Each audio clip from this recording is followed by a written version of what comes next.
Welcome to the Health Matters program produced by the Ministry of Health. I'm your host, Alicia Martin. Recently, we observed World Breastfeeding Week 2022 under the theme Step Up for Breastfeeding. Joining me in studio is Ms. Gillian Trim, and she's the Public Health Nutritionist and National Breastfeeding Coordinator attached to the Ministry of Health Food Policy Unit. Welcome, Ms. Trim. Thank you very much, Alicia, for having me on your program. Before we get into why is breastfeeding important, could you tell us about some of the activities that you guys had during Breastfeeding Week? All right. Well, for this year, 2022, the theme is Step Up for Breastfeeding, Educate and Support. So we placed a lot of emphasis this year on education. So we really pushed having talks, having walks, having talks in the health centers, having television programs, radio programs, everything to do with education and awareness. We really pushed that this year. And also, every year we would commemorate World Breastfeeding Week with a number of activities. And this is a national event. Yes. So I would usually send letters out to the various health centers, the regional health officers, the senior health visitors, reminding them that this Breastfeeding Week is up and coming, and we can plan sessions for Breastfeeding Week. So most times what we do, we would honor the mothers who would have exclusively breastfed their babies during the year. And many times we have a little program where we give them a little token to congratulate them, and also they will help us to spread the message and to encourage other mothers to breastfeed. Many times we have activities where we have a breastfeeding walk, where we go into the communities, we take flyers and brochures, and we chant our little song to promote breastfeeding. Some health centers would have a baby race. They would have a breastfeeding quiz. Some of them have raffles that they would run off. So various activities we would have, the health centers would plan, and many times they will get the support of food policy. Anything to do with education and awareness, mostly a lot of talks, a lot of sessions on the benefits of breastfeeding, not only for the baby, but for the mother, the family, the environment. Wonderful. How do mothers usually respond whenever you guys go into the field and visit health centers and so forth? What are their responses like to breastfeeding? Right.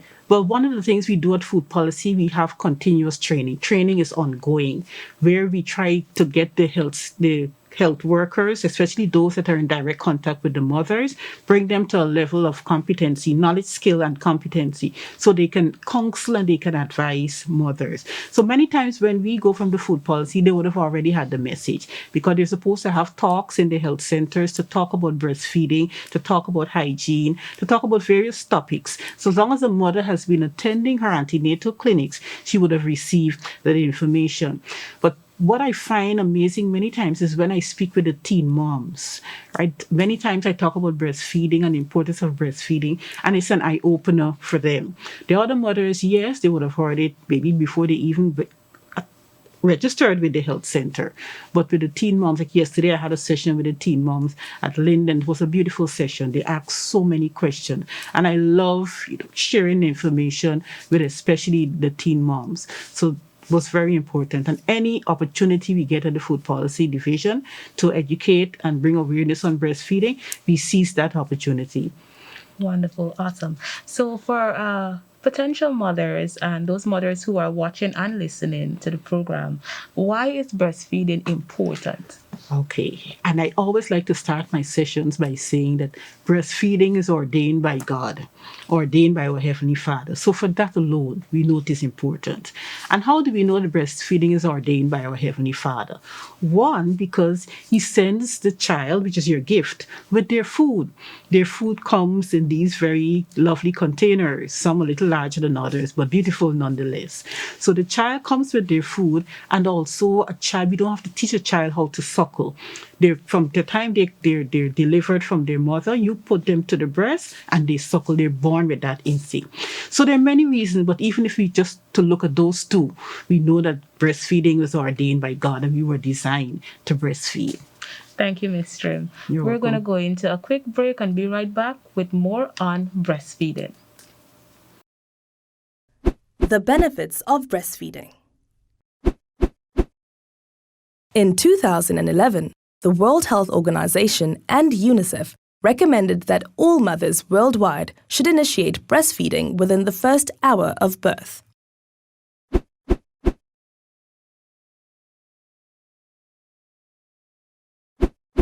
I know my sister had to give her baby breast milk, but I want to make sure I give my baby the best, and I can afford formula, so should I use formula? It's great that you want to give your baby the best, but breast milk is definitely the best way to feed your baby. Your breast milk is uniquely made by your body for your baby. Because you carried and live with your child, your body knows what your baby needs. Formula uses the same mixture for every baby, whereas your milk is specially made for your baby alone. Breast milk is a complete nutritional solution for the baby and the mother. It contains all the necessary nutrients a baby needs, and it is readily available from the mother. It is a simple, natural solution for feeding. Additionally, it won't cost the mother anything, so it is also financially beneficial.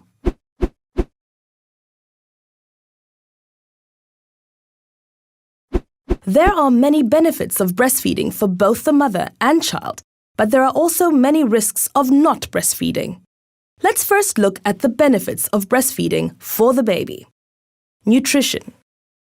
Each mother's milk is special and suited for her own baby. It changes from month to month, day to day, and feed to meet the baby's needs. Breast milk is the easiest for babies to digest.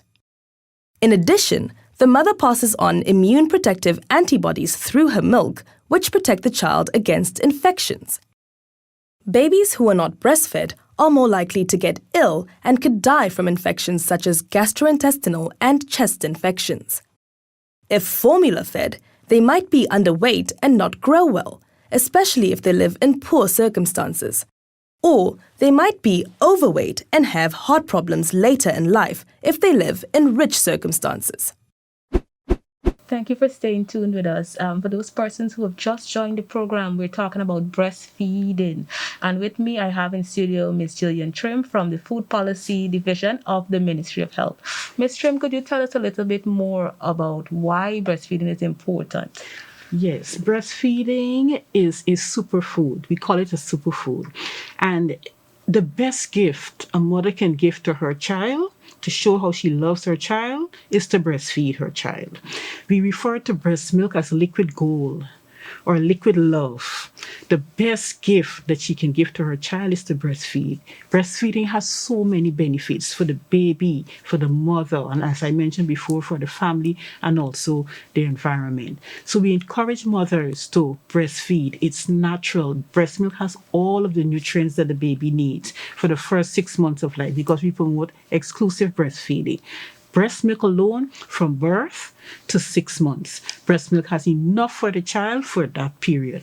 But at the end of 6 months or we say at the completion of 180 days, we have to introduce other foods because the breast milk, even though it may not be deficient, it is not enough for baby because baby is growing and needs more energy and needs more of the nutrients that is provided. So in addition to breast milk, we ask mothers to add food from the family pot, complementary food. So it's breastfeeding plus the complementary food, and that brings the child's nutrition back to 100%. Wow. I heard you mention liquid love. I've never heard breastfeeding explained in such a way. Right. What a practical way to demonstrate love Right. from mother to child. Yes. What is the difference between breast milk and formula? Over the years, we see many mothers turn into formula. Could you tell us about that? Yes, well, breast milk, like I said, is natural. It is ordained by God. It is a superfood. Breast milk has everything that a child needs. And when we look at formula, there are some things that are both we can find in both breast milk and also in formula, like the water. Both has water. We have the protein, the vitamins, the fats, and so on are found in both breast milk and formula. But where breast milk becomes now a superfood is because breast milk has antibodies, antivirus, antibodies to fight against infections, to fight against diseases, growth factor, hormones, and all of those things is what makes breast milk alive. Formula, there's no formula that can claim that it is alive. Now, antibodies are usually sent down to protect the child. breastfeeding is baby's first line of defense. So we say baby's first immunization is breast milk Breastfeed. or breastfeeding, right? And because of that, we find that that breast milk far surpass formula by leaps and bounds. I think there's no comparison Breast is between the best. two. Breast is best. And the thing is, breast milk is alive because of the antibodies. It has living organisms in it that is sent down to protect your child. Because remember, when baby is now born, the immune system is Yes. not developed yet and so on. So all of those protective factors and fighting antibodies and so on are sent down to really protect your child and provide a line of defense for your baby. And that is not found in any formula, I can say that. Wonderful. Based on your explanation, we can see that breastfeeding provides a whole lot for the Yes. child. Yes. Are there any specific foods and beverages breastfeeding mothers should avoid? Well, we encourage mothers to eat a balanced diet, drink a lot of water, and eat a balanced diet, which will be foods from the 6 food groups. Ensure that she gets her staples, your ground provision, her bread, her roti, and so on. Ensure she gets her legumes, which are all her peas and beans, dried peas and beans. Food from animals, she can use her meat, fish, eggs, milk, right? Her fruits and vegetables are very important. She needs to ensure that she at least half her plate has a lot of fruits and vegetables, because remember, she has to eat so that the breast milk can be manufactured with all of the necessary nutrients that is needed. So she has to ensure that foods from all of the food groups are taken every day so that she can provide nutrients for herself and also for the breast milk that will be manufactured for her babies. In terms of coffee and that kind of thing, yes, we tell mothers try to avoid it. Don't use a lot of sugary stuff and so on. It's better you drink your water, because remember, we need a lot of fluids because Yeah. breast milk is mostly water. And we also tell mothers, if there's anything that you believe that will help to increase your milk production, you use it. If you feel you drink barley, it's going to increase your milk production, use it. If you feel that eating pepper will do that, go right ahead, because it all starts in the mind. So if you believe that, listen, this will help to increase my breast milk production, go right ahead. But things like drugs and alcohol and those kind of things, we tell mothers, to avoid that, right? Even if you're not breastfeeding, we are encouraged to avoid those. But eat a balanced diet, drink a lot of fluids, and your body will manufacture this superfood, this liquid gold for your baby. Okay. So we know that breastfeeding has many benefits. Yes. And it has benefits for both the baby and mommy. Yes. Could you tell us about some of those benefits? All right. Now, we said it's a superfood. It's a balanced diet for baby. Yes. It gives baby the best start in life.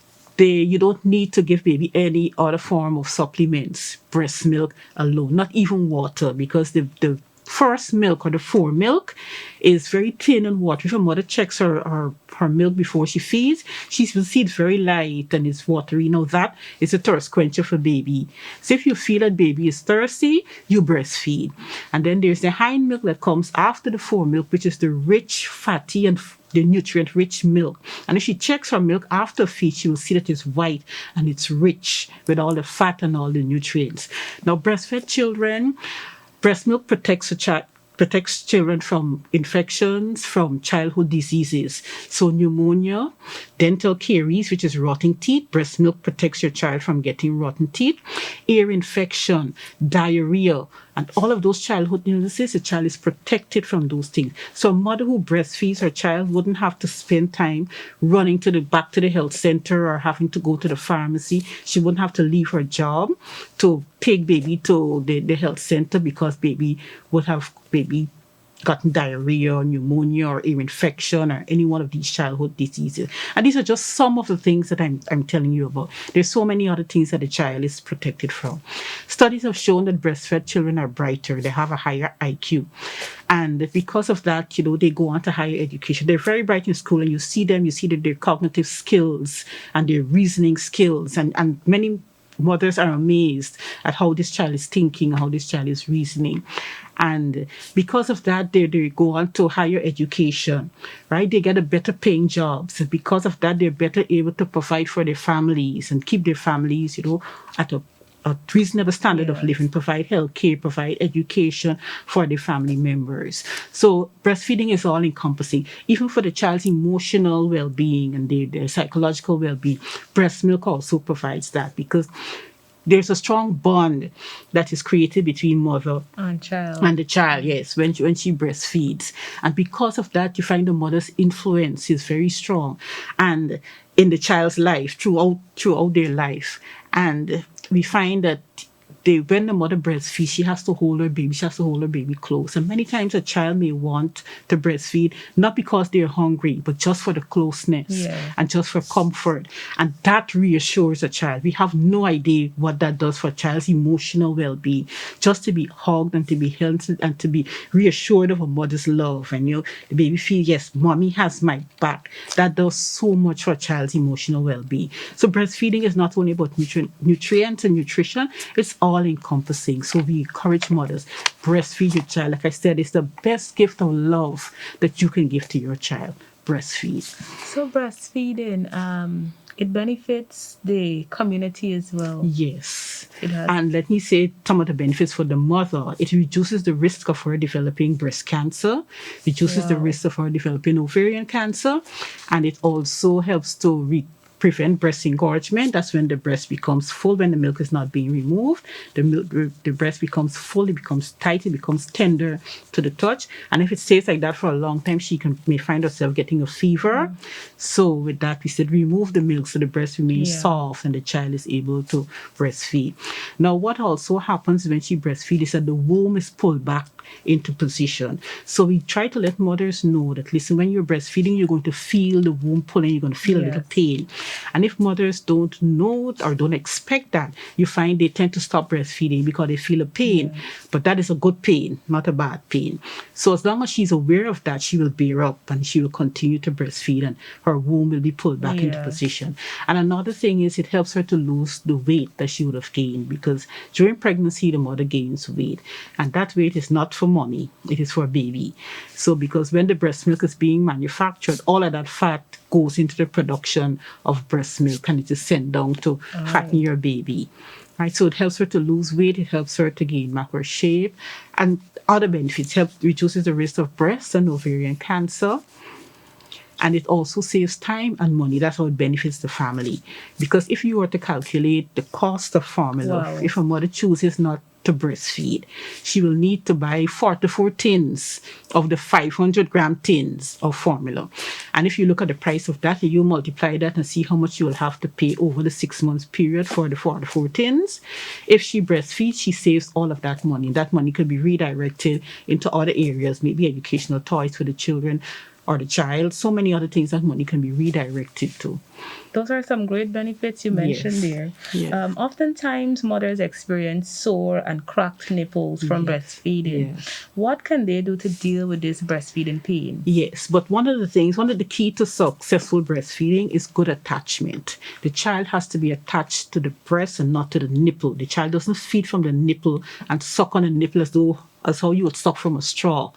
The more areola, the dark area that goes into the child's mouth, the better the attachment. So whenever we tell the mother to take her breast or nipple, tickle the child's upper lip or tickle the nose. And once the child smells the milk, they will open wide. We wait for the child to open very wide like a yawn. And as long as that happens, we bring the child up onto the breast. So a large area of the areola or the dark area goes into the child's mouth. We ensure that the child is positioned belly to belly, and the ear, the shoulder, and the hip are in a straight line. So we hold baby close, support baby's bottom, and ensure that the baby feeds properly. When a mother gets nipple pain, like cracked nipples or fissures or soreness in the nipple, it's because baby's not attached properly. Baby's attached to the nipple, and that causes the cracking. Or if the nipple's not far back into the child's mouth, it presses against, as the baby uses the tongue to remove the milk, it presses the nipple against the upper part, the hard palate of the child's mouth, and that too can cause soreness and cracked nipples. But we advise mothers that once they experience that, speak with your healthcare worker and show them how they will ask you to show them how you're actually attaching babies to the breast. They will help you to have better attachment. And for the cracked nipples, we advise mothers no antibiotics, don't put any petroleum jelly. Use the same breast milk that has a lot of antibodies and so on. So at the end of the feed, you take the breast milk and you rub it on the breast and leave the breast in the open to dry in the air. Don't put on the brassiere. So just rub the breast milk on the cracked on the nipple of itself and leave it, and you'll see in no time, in the space of days, your cracked nipples will be healed and you'll be able to continue breastfeeding. Another benefit right there. Correct. So we'll go into another break and be right back with more on breastfeeding.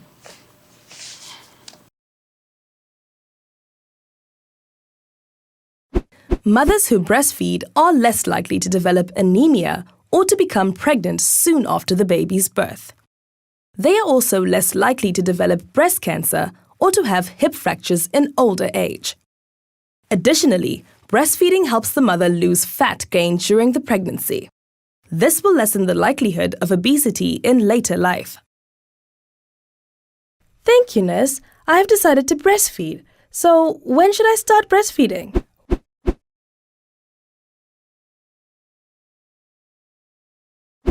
We really recommend that you start breastfeeding within the first hour after birth. At the hospital, there will be someone to assist you with this, as it can be challenging sometimes.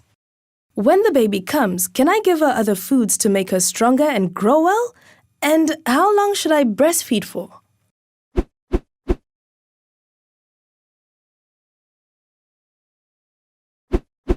That's a good question. We recommend that you exclusively breastfeed the baby for 6 months. That means no other fluids or foods are necessary because, as you now know, your breast milk is all your baby needs. After your baby is 6 months old, you can introduce other foods, but remember, breast milk continues to be advantageous. You may safely breastfeed until 2 years of age. These benefits of breastfeeding and the risks of not breastfeeding clearly show the importance of breastfeeding for both the mother and child. It is free, nourishing, convenient, and protects the baby against illness. It is very important for mothers to know that it is her body that made her baby, and her breast milk is best. Your baby, your body, your milk is best. Welcome back. Ms. Trim, before we wrap up today, could you tell us how can fathers and other family members help to support the breastfeeding process for those persons who are watching and listening? Yes. But a breastfeeding mother needs support. She needs all the support that she can get. She is the person who carried the baby. She is the first duty bearer. After that is the father, the baby's father. Then she has the family that's supposed to be providing support. The community also supposed to provide support. And lastly, the government is also involved in supporting a mother with breastfeeding.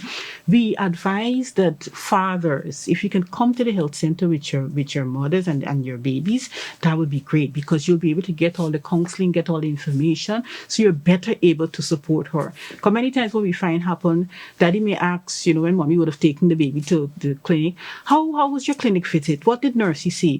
And all she says, she said baby's all right. And the conversation ends there. He doesn't get any more information. But if he comes to the health center with her, or if he carries baby to the health center, he gets all the information. He's able to monitor his child's progress. He's able to see what the child is supposed to achieve at various milestones. So what we tell health workers, when daddies come, celebrate them. Let them feel that, listen, this is a place for them too. They're at home at the health center, and it's not a place for mommy and baby. And what some health centers have done, which I'm very pleased about, is that once daddy comes with the baby, they go to the front of the line.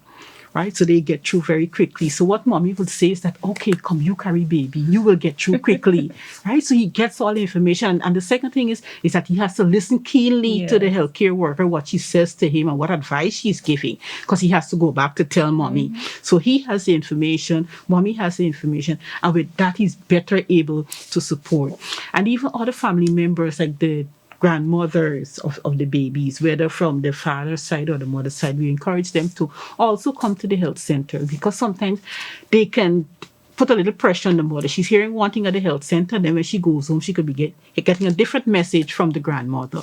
So we encourage her to come to and encourage health workers, engage the grandparents. So both will be saying the same thing and giving the same advice to the mother so she gets the full support that she needs.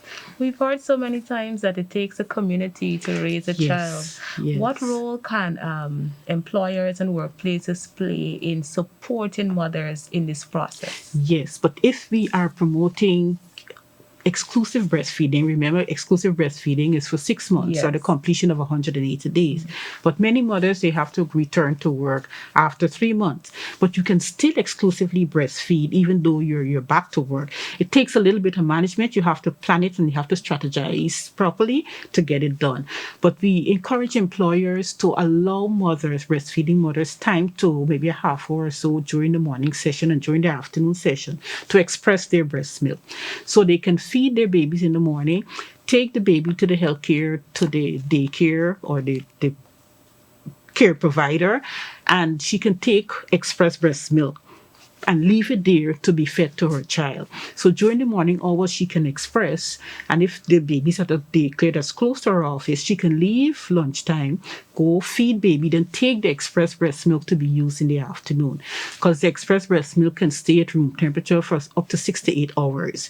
Once it is not very hot, it doesn't spoil. So that's another benefit of or another quality of the breast milk. So superfood. So it stays for up to 6 hours during the day. So the baby will use that milk during the day. So, but the only thing is that baby will be getting mommy's milk, but from another source.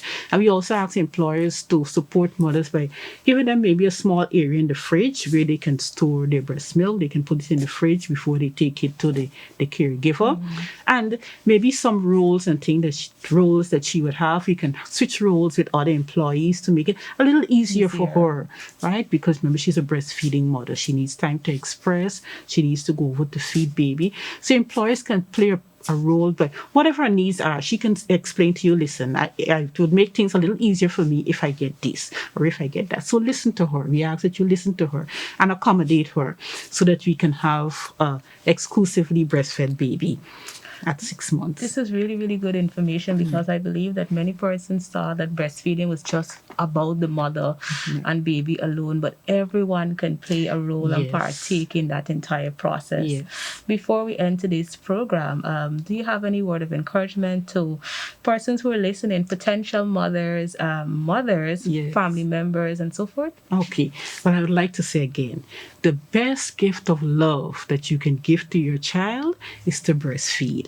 And the benefits are not only for now, they're immediate benefit and they're long-term benefits. So it's a lifetime investment because studies have also shown that breastfeeding also helps to prevent the development of chronic diseases later on, diabetes, hypertension, obesity. You can check the literature and you will see, right? So it protects the child. It protects the child as an adult. So immediate effects, and then you have long-term effects. So breastfeeding is everybody's business. We want you to encourage breastfeeding, protect breastfeeding, promote breastfeeding, and support breastfeeding.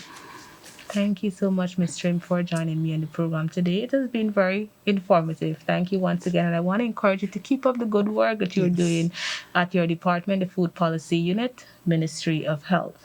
Thank you. This has brought us to the end of our program for today. I'm Alicia Martin saying goodbye for now.